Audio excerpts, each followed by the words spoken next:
ॐ नमः परमहंसाय स्वादेचरणकमलचिन्मकरन्दाय भक्तजनमानसनिवासाय श्रीरामचंद्राय।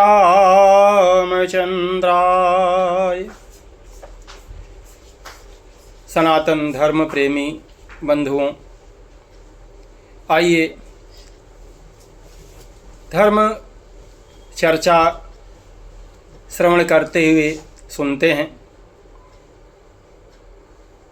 सत्संग का बड़ा ही महत्व है मानव जीवन में, और वह सत्संग भी जब मनुष्य के अनेक अनेक जन्मों के पुण्य कर्मों का उदय होता है, तब सत्संग की प्राप्ति होती है। भगवान की असीम कृपा जब जीव के ऊपर होती है, तब सत्संग मिलता है। श्रीमद्भागवत में के महात्म्य में वर्णन करते हैं श्री व्यास जी महाराज, भाग्योदयेन बहुजन्म समर्जितेन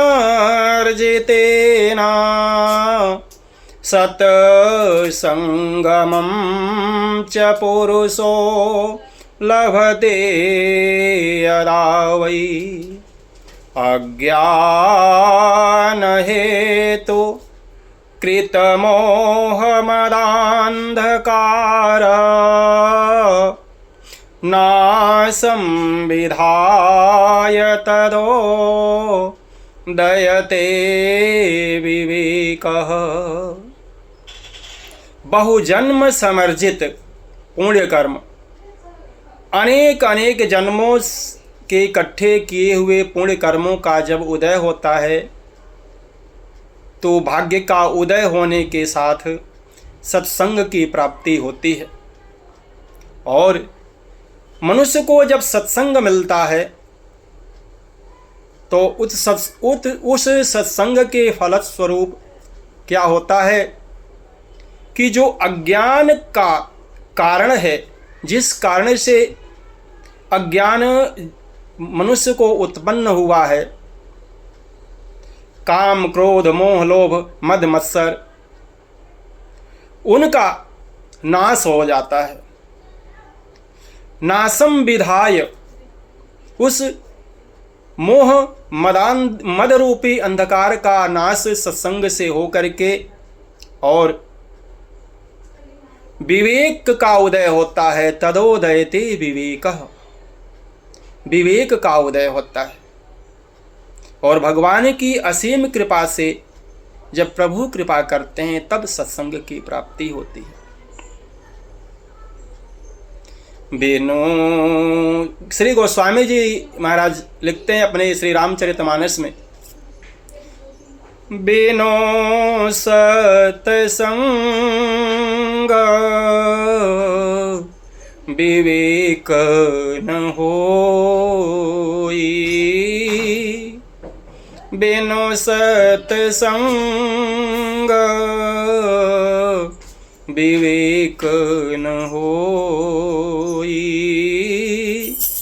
राम कृपा बिनु सुलभ न सोई।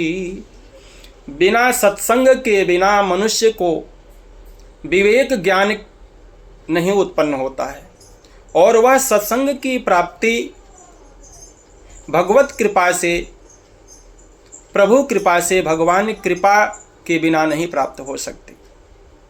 जब जीव के ऊपर भगवान की असीम कृपा होती है, तो संत महात्मा मिलते हैं, सत्संग मिलता है, और उस सत्संग के द्वारा काम क्रोध मोह रूपी जो अंधकार है हृदय में जो भरा हुआ है, उस अंधकार का नाश होकर के विवेक की प्राप्ति होती है, ज्ञान की प्राप्ति होती है। और जब ज्ञान की प्राप्ति हो जाती है, विवेक बुद्धि की प्राप्ति हो जाती है, तो वह भगवत प्राप्ति देता है। इन्हीं शब्दों के साथ अपनी वाणी को विराम। सभी को जय श्री सीताराम जी।